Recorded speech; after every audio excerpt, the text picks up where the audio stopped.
The Roman Army at War was the first book that I ever wrote, the first book published. And it's based around my doctoral thesis, and it's very closely tied to that. Anyone who bothers to go to the Bodleian Library in Oxford and look at the original thesis as submitted will see that there are some additions, there are some refinements, there are some changes, but essentially it is the same book written and organised in the same way. And that's partly because my doctoral supervisor at Oxford had said from the beginning, write your thesis as if you were writing a book, which is fine and was very useful, but of course I hadn't written a book before then. Now, the idea of the thesis had grown on me for years. I'd always loved history, and particularly ancient history and the Romans. I'd been fortunate enough to get a place to study them at Oxford, and I read ancient and modern history as an undergraduate, and knew that I wanted to do a doctorate. I liked the idea, but I also wanted to do it on this topic. It wasn't simply a stage for a career. This was a subject I cared about. The Roman army fascinated me and always had. Military history has a deep, deep fascination for me of almost any aspect. And the Romans in particular, because I'd grown up near the remains of the Roman legionary base of Second Augusta at Caelian. I climbed over it, I'd seen the amphitheatre, the barrack blocks, the inscriptions. All of that sparked my imagination. I wanted to know more about this institution that lasted so long and did so much to create, preserve, control, and then ultimately lose the Roman Empire. So the army is important in Roman history, which is one thing, but also the army has left a lot of physical remains. One of the appeals of working on the Roman army, particularly the army of the early imperial period, the 1st to 3rd centuries AD, is the wealth of archaeological and epigraphic evidence to add to the literature. This is one of those topics where you get to look at all different types of sources and try to understand what we can learn from each one and then try to piece them together. They're all describing the same reality, the same world, but they're coming from very different points of view and they're giving us very different types of information. And there had been a lot of work on the Roman army and on Roman frontiers, which are connected with the army. Because of this archaeological emphasis, most of the new information came through excavation. So it was the discovery of fort sites, it was the discovery of equipment, of pottery, when you're lucky of inscriptions, or even luckier of the subliterary texts, the Vindlanda writing tablets, papyri from Egypt, from Israel, ostraca from North Africa. All of these things give you glimpses of new information, things we hadn't learned before, in a way that it allows the evidence base to keep on expanding. That doesn't really happen with literature. Essentially, we have the same works of Greek and Roman historians that we've had for centuries. Every now and again, fragments turn up, and maybe if we're lucky, there might be some minor texts, but on the whole, very little has been added to that. And it would be nice if that changed, but there's no real sign that it's going to do so anytime soon. So studying the Roman army meant that you had to deal with all sorts of different types of evidence. And a lot of work had been done on the army, but it was very much, the thing that struck me most was that it looked at the army in peacetime. It looked at how the army was recruited, how the army was organized, how the army structured the careers of its officers. What was the basis on which men were selected for command at all levels? What sort of career did they have? What did they get out of it? What was the life expectancy of a Roman soldier? Things that we find, a lot of it from inscriptions and the details that people provide on the dedications they made or on their tombstones. Funerary monuments play a very heavy role in all of this. So all of that was interesting, it's very important, and as the discipline developed, people tried always to put it in the context of how we understood wider Roman society, wider Roman politics. And that was great, and it was fascinating. But the thing that struck me was, as surprising, was how little work was actually done on what the army was doing, and in particular what the army was for. An army is fundamentally different from any other institution in that its purpose is to use organized violence, to make war. Now, it may not do that very often. It may succeed by threatening to inflict huge violence on potential enemies, and it's there as a deterrent, it's there as a status symbol, it shows the power of a government, of an empire. But we do know from Roman history that the Romans weren't short of wars, and they weren't ever short of enemies. And of course, at a basic level, the Romans conquered an empire. In some areas they didn't have to fight, but in very many they did. And the Romans maintained this huge professional army, far bigger than anything else that would be seen in the West until the 19th century. And they paid for it, and they organized it, and they sent it out to build all these camps and fortresses and forts that leave such wonderful archaeological traces. And it's mainly concentrated around the frontiers, particularly in Europe and North Africa, and to a fair extent in the eastern provinces as well, although it's a little more complicated there, particularly in places like Egypt. Some units are deep within the province, which suggests it's got another role, another purpose to play there. So although people had talked a lot about the army in this context, they never really sat down, or hadn't for a long time, and said, well, okay, how did the Roman army operate on campaign? Can you just assume that military history is straightforward and therefore we can understand strategy of any period because the principles are always the same? So the Romans would do things just as a modern army would do, just as an army might have done in, say, the 17th century when they fought a war. That's all quite simple. There's nothing really to learn there. And when it comes to fighting a battle, well, the Romans have got better equipment, better training, better discipline, all this sort of thing. Therefore, they win more often than they lose. That's why they dominate so much.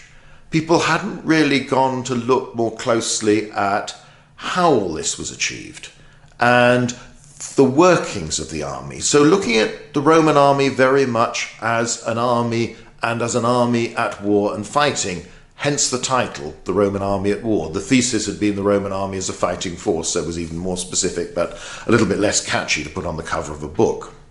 So that was the aim of the thesis, to shift the emphasis, not to ignore all the other work, actually try to benefit from that as much as possible and say, well, from what we understand about the army, can we go back to the text describing what it's doing? Can we go back to the archaeology where we have traces of campaigning and try to deduce how it worked, how it actually functioned?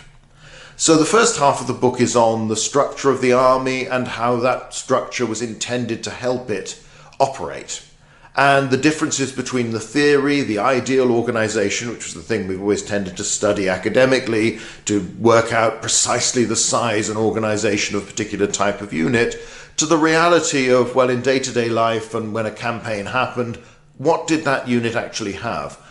Did a cohort go into the field with its full theoretical strength of 480 men, or did have to operate in other circumstances with more maybe sometimes, or far more often with fewer? And if so, how did that work? It looks at the next logical thing. We have to talk about the Romans within the context of the adversaries they faced. So it's all very well saying this is what the Romans wanted to do, this is how they went about doing it, but any war involves at least two sides. And the other side may operate in a very different way. It may certainly have very different priorities to the Romans. And it also may think about war and what war should achieve in a different way. So the aim was to look at some of the typical opponents, so the Britons and Gauls, the Germans and the Parthians, as far as you can, and say, well, this is the sort of military structure they have. How do they operate? How do they fight a war? And then how does that marry up with the Roman attempt to dominate them and to succeed? Which led us on to strategy and just how did the Romans set out to win a war? And for this I drew less on the Clausewitzian approach, which is very much based around the assumption of quite similar states and military institutions fighting each other, and looked at the experience of the imperial powers, France and particularly Britain, in the 19th, early 20th century. So I drew heavily on the book Small Wars by a Colonel Colwell of the British Army, who wrote about the experience of organized, regular, professional forces from essentially the European culture, and how they dealt with and how much success they had fighting in different environments, against different opponents in Africa, in Asia, in America and elsewhere. Because there is that difference. The Romans are this huge empire, and if you look on paper and say, well, how many soldiers have the Romans got overall? How big is the Roman Empire? Then you'd look at any enemy and think, well, that enemy has no chance at all of winning. They can't possibly match those resources. But of course that ignores the fact that they're never facing all the resources of the empire. They're just facing part of it. those that can be spared or the Romans feel willing to dedicate to one particular conflict, one particular opponent. So that's the first half of the book. The second half of the book looks very much on the question of how the army worked in battle. Now, while you could argue that many campaigns were decided without large-scale pitched battles fought in the open, nevertheless, this is the aspect of warfare most fully described by our sources, and it clearly was important. Big battles had the potential to decide a campaign far more quickly and immediately decisively than longer-term conflict, including sieges. Sieges are the one thing that I, in an ideal world, would have included into the book, but there wasn't enough space within the word count of the thesis or the time to do the job properly and expand it for the book itself. So that's the one bit maybe that's missing, with perhaps more of an emphasis on civil wars, although they do feature a bit, and just how that differed. But in other respects, this is still, if I were writing the book now, all these decades later, I would do it probably in much the same way, though I suspect at far greater length.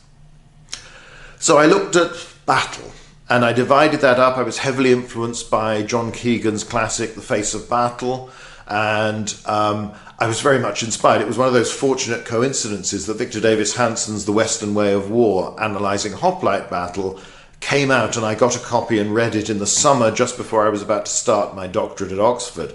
And although I'd already decided what I was doing, this was wonderful because somebody had actually shown how well you can use the sources we have for ancient history and analyse them in a way that helps us to understand battle and fighting and the experience for the individual soldiers. So that was a huge boost to my morale, I must say, and an inspirational work as well. As always with academics, we will disagree on details and certain aspects, but nevertheless, that's a book now that's older than mine, and it's still well worth reading for anybody interested in the subject. It's a very good book. So I looked at how a commander commands an army, because obviously there are big differences to the relatively simple and, in most cases, smaller battles that you have in the era of classical Greece compared to the far more complicated, multi-armed version of an army that the Romans might field, and the differences of their various opponents. A Parthian army that's dominated by cavalry is very different to one formed by Germanic tribes where infantry will be in the majority, and they're not going to have a lot of armor, they're not going to be very good at archery, that sort of thing. It's a very different problem, but the terrain's different, the context of the war is different, so all of that leads into the way a battle will be fought. And I still think, although a lot of years have passed, that, again, I probably wouldn't change much if I was writing it now. I would discuss things in more detail. When I come to look at combat between units and the individual, I was influenced quite heavily by the S. L. A. Marshall theories on combat based around his books on the Second World War, Korean War, and even as far as Vietnam. Now, these are highly controversial. This is not something I can go into in depth here, although I might in another video later on. Marshall came up with one of his central ideas was that at best a quarter of the men in a unit used their weapons actively and sought to kill the enemy, and most of the rest are simply keeping their heads down, trying to stay alive. But the active fighters, the 25%, needed the support of the others to succeed. And also he claimed that during his lifetime, as a result of his studies, that the US Army was able to improve the proportion of people who fired and who actively sought to kill the enemy. Now, it's a controversial subject, not least because it involves US Army politics as well from 1945 onwards, the influence of Marshall's adherents, then his critics. I would say, though, and this is something that I found even at the time of the book, there is at least one British Army study from 1943 that comes to very similar conclusions to Marshall's, but phrases them in a very different and rather more British way, in terms of the suggestion that, again, within a platoon of infantry, only a minority are very aggressive, and a minority will always try and escape, and the mass are in the middle somewhere, inspired or not, but that your very keen ones will tend to suffer a higher rate of casualties because they're taking risks, but they're the ones who win the fights for you. And a lot of reading of military history, I suspect there is a basic truth to some of what Marshall is saying, but it isn't as simple as what he claims. And I would still argue that my reading of military history is that a minority lead the way, are the far more aggressive, far more damaging fighters. They're the ones who win you your battles and win you the small combats within the battles, and as a result they take risks and they suffer disproportionately high casualties, and that many more will be willing to follow in certain circumstances but are less willing to put themselves forward and to take the risks, at least less often. Again, it might not always be the same people on every occasion. And it is, for instance, as I said in the book, it's very hard to imagine people in an ancient battle where they're a few feet, a couple of yards away from each other, from another line of warriors they're fighting, of them standing there and not doing anything.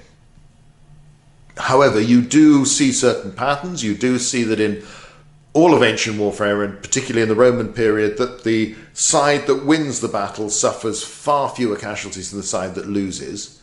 And the conclusion that all the evidence suggests is that most of those heavy casualties suffered by the loser are suffered after he's collapsed, in the pursuit, in that rush of excited men hacking down at enemies who are no longer defending themselves very effectively, who are running away. And you can look at the Roman casualty rates, and you do notice that, for instance, centurions tended to get killed or badly wounded far more often than ordinary soldiers. And this is emphasized by their very aggressive style of leadership. They were the men who were supposed to go first to inspire everybody else to follow, and therefore they take more risks, and therefore more of them fall. So there is a lot that fits. I hope that, all in all, the image of battle at its different levels and of what it was like and of how different groups participated in it still holds water. It holds together as a coherent, plausible interpretation of evidence that has a lot of gaps. And I might be wrong on some things, and if anybody can take the evidence and show a better interpretation, then great, we've learned something. It was quite interesting that I only discovered after the book was out that there were several other people starting to think along similar lines that I didn't encounter until this was done. People like Phil Sabin at London, Fernando Caseda at Madrid, and Louis Rawlins in Cardiff and elsewhere, and others who were writing a little bit, were starting to think about, well, how do these ancient battles work? What actually goes on? What are people doing? And Hanson's work inspired many more people to do similar things on Greek warfare. It's probably still been more written on the Greek side of things than there has been on the Roman side in this, but there is a slight growth anyway. More has been written. As I say, a lot of it is nothing to do with me. It's simply there were several of us out there who were faced with a similar problem, a similar puzzle. We couldn't quite understand things as the way it was told at the time, and we thought there were lots of questions that hadn't yet been asked, and people hadn't tried to develop more sense of what was going on in one of these battles. I would say within the broader context of academic ancient history, then none of this really makes much difference, because most scholars are not really interested in military history. That remains true. It's not a fashionable thing. The other thing is that many scholars assume that warfare and military history, it's essentially simple. That, it's easy enough to work out, tactics, strategy, all this sort of thing. It's pretty much common sense, which is partly true, but the context in which it all happens and how it plays out and how different cultures meet, how these wars are decided, is a lot more complicated. They would probably not dismiss other aspects of the ancient world quite so easily. It's just something that, if people are not interested, they're not really inclined to look at. So I wouldn't say this has made a huge impact on the wider ancient history community, but I do think it's part of revival's perhaps too strong, but there has been a greater emphasis on military studies in the last few decades, and although people very rightly still go on and do all the social aspects of the Roman army, the political aspects of the Roman army, the organizational, the infrastructure supporting it in terms of bases and forts, and all of these things are vital and are important. And help us to understand the Roman world better. But I think now there is a stronger thread of people also saying, okay, but when the army actually fights, what does it do? How does it work? How does it function? And as far as we can, what can we say about the other peoples it's coming up against as well? So I think this book and my ideas were part of that change. It's still ongoing. It's still not terribly fashionable amongst academics, though thankfully there is a large-scale amateur interest in this, and many of the people who study this out of interest become extremely good because they take a lot of time and come with fresh ideas. So, you see it in things like Ancient Warfare magazine, where there's enough interest to generate that level of articles, of discussion, of ideas. So all of this is ongoing. And it's one of those things, I sometimes wonder whether it would be nice to sit down and write the Roman army at war again. As I say, it would end up with a book twice the length. I don't know. I think it represents very much my ideas, my appreciation of things at the time. I don't think those ideas have changed fundamentally. I would modify them a little. I would certainly want to discuss how this links with the ideas that other people have come out with in the last 20, 25 years or so. Because I think actually they're complementary. Some of the different approaches have helped us better to think of, okay, yes, that's a good way of thinking about ancient warfare and ancient battles. So it's a book I'm still proud of, even after all these years. I would say to anyone, it is based on a thesis, and it still reads very much like that, because inevitably this was aimed at an academic audience, essentially. That's what theses have to be. You have to develop them so that you can meet the arguments that are going to be put against them, which means that there are times where it could probably benefit from more explanation if you don't already know the background of some of the things that are referred to in the book. But it's still there. It's still in print in its paperback form by the Oxford University Press. It is, I'm afraid, rather expensive, but that's the nature of academic books. So I wouldn't suggest it as a good first book to read for anybody interested in ancient history and even ancient warfare. But once you've read a little bit, I still think it's worth a look. And who knows, one day I think there's a book in me on a really chunky history of the Roman army, which might deal with this sort of thing, or possibly just of almost the Roman army at war, but in the different eras. We'll see. Whether I'll ever get to write that or not, I don't know, but perhaps one day.